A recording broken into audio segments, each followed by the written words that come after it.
பொங்கலுக்கு 2 படம் கிளாஸ் அப்படின்னு சொன்னாங்க. ஒன்று ஜனநாயகன், இன்னொன்று பராசக்தி. ஆனால் கடைசியில் ஜனநாயகம் ரிலீஸ் ஆகலை. ஆனால் கூட 2 படம் வந்துச்சு. அதில் ஒன்று தான் டிடிடி, தலைவர் தம்பி தலைமையில். அந்த படம் பார்த்தாச்சு. படம் எப்படி இருக்குது அப்படின்னு பார்த்துருவோமா?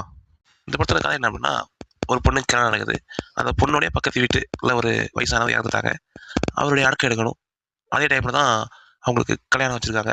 என்ன நடக்க போகுது அப்படின்றத ஒரு ஃபன்னான ஒரு வேலை சொல்லியிருக்காங்க. ஒரு நல்ல படம் பார்க்கணும் அப்படின்னா இந்த படத்தை போய் பாருங்கள். இந்த படத்துக்கு இதுதான் ப்ளஸ் அப்படின்னா நிறைய இருக்குது.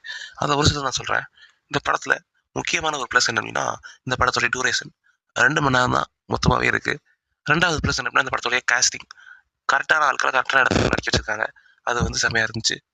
படம் ஸ்டார்ட் ஆனதுலேருந்து முடிவு வரைக்கும் ஒரு சீனை கூட நம்ம தேவையில்லாத சீன் அப்படின்னு சொல்ல முடியாது. எல்லா சீனுமே கரெக்டான ஒரு மீட்டரில் தான் இருக்கும். தேவையில்லாத பாட்டு கிடையாது, தேவையில்லாத சாங் கிடையாது. முக்கியமாக நான் சொல்லி ஆகணும், இந்த படத்துடைய ஹீரோக்கு பில்டப் சீனே கிடையாது. ஒரு யதார்த்தமான ஒரு கேரக்டராக தான் இந்த படத்தில் காட்டியிருப்பாங்க ஜீவாசா கேரக்டரை. இந்த படத்துக்கு இன்னொரு ப்ளஸ் வந்து இந்த படத்துடைய ஸ்க்ரீன் பிளே. ஏன் அப்படின்னா இந்த படத்துடைய ஸ்க்ரீன் பிளே வந்து போர் அடிக்காமல் அடுத்தது என்ன அப்படின்றது போயிட்டே இருக்கும். எங்கேயுமே லேக் இருக்காது, ஸ்லோவாகவே போகாது, ஒரு ஸ்பீடாகவே போயிட்டு இருக்கும். கிடைக்கிற இடத்துலலாம் காமெடி பண்ணியிருக்காங்க. கிடைக்கிற இடத்துலலாம் நல்லா ஒரு என்டர்டெயின் பண்ணுற மாதிரி பண்ணியிருக்காங்க. இது வரைக்கும் இந்த படத்துக்கு ரிவ்யூ போட எல்லாமே இந்த படத்தை நல்லா தான் போட்டிருக்காங்க. எல்லாம் பாசிட்டிவாக சொல்லியிருக்காங்க. ஆனால் அந்த படத்தில் நெகட்டிவாக இல்லை அப்படின்னா ஒரு நெகட்டிவ் இருக்குது. ஏன்னா யாருமே சொல்ல, ஏன்னு எனக்கு தெரியல. என்ன அப்படின்னா, இந்த படம் ஒரு பார்க்கிங் படம் பார்த்துருக்கீங்களா? அந்த படத்தில் மாதிரி ஒரு ஈவோ கிளாஸ் இருக்குது. அந்த ஈவோ கிளாஸை வந்து நம்ம பெருசாக காட்டலையோ அப்படின்னு மாதிரி எனக்கு தோணுது. என்ன மாதிரி சொல்லியிருக்காங்க அப்படின்னா, ஈவோ கிளாஸை வந்து ஒரு காமெடி வேலை சொல்லியிருக்காங்க. அது வந்து ஏதோ விட்டுட்டாங்களோ, சீரியஸாக இல்லையோ அப்படின்னு தோணுது. ஏன்னா வந்து ரொம்ப சீரியஸான ஒரு டாபிக் அவங்க பேசியிருந்தது. ஆனால் அதை வந்து அவங்க வந்து காமிக்கலாக தொடாத மாதிரி சொல்லிட்டாங்க. அது எப்படி நான் தெளிவாக சொல்கிறேன். நமக்கு அடிபட்டுருக்கு, ரொம்ப அடிபட்டு நம்ம ரொம்ப கஷ்டப்படுறோம்.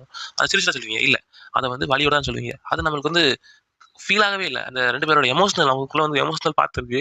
ஆனால் அந்த எமோஷனல் பார்ட் வந்து நமக்கு வந்து கரெக்டான மாதிரியே இருந்துச்சு. நம்ம சிரிச்சிட்டு விட்டுறோம். ஆனால் அவங்களுக்குள்ள ஒரு எமோஷனல் பாண்ட் இருக்கு.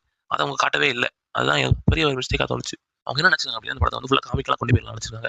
பட் அந்த காமிக்கலை தாண்டி இந்த படத்தில் வந்து ஒரு இஷ்யூ பற்றி பேசியிருக்காங்க. அந்த இஷ்யூ வந்து ஒரு சீரியஸான இஷ்யூ. அந்த இஷ்யூவை நீங்கள் வந்து கடைசியில் கிளைமேக்ஸில் வந்து கொண்டு போகிற மாதிரி கொண்டு போனீங்க. நான் என்ன நினச்சேன் அப்படின்னா, ஓகே கரெக்டாக கொண்டு முடிச்சுவாங்களோ. ஆனால் வந்து அவங்க வந்து திரும்பவும் காமிக்கலாகவே முடிச்சிட்டாங்க. கொஞ்சம் சீரியஸாக பண்ணிக்கலாமோ அப்படின்னு தோணுச்சு. என்ன அப்படின்னு படம் பார்த்தா உங்களுக்கு புரியும். நான் சொல்ல விரும்பல, அது ஸ்பாயிலர் ஆகிரும். ஓகே, படத்தில் ஒரு இஷ்யூ பேசியிருக்காங்கன்னு சொன்னாங்க. இஷ்யூ ரொம்ப சீரியஸான இஷ்யூ. அது என்னன்னா எல்லாருக்குமே தெரியணும். அந்த அந்த இஷ்யூக்கான அவேர்னஸ் எல்லாருக்குமே வரணும். அது என்ன அப்படின்னு நான் படம் ஓட்டிட்டு இருந்ததுக்கப்புறம் சொல்கிறேன். இப்போ தான் அது ஸ்பாயிலர் ஆகிரும்.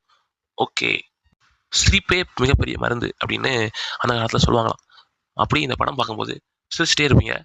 அதனால இந்த படம் தான் பொங்கல் வின்னர். ஓகே, நாளை சந்திக்கலாம். நன்றி, வணக்கம்.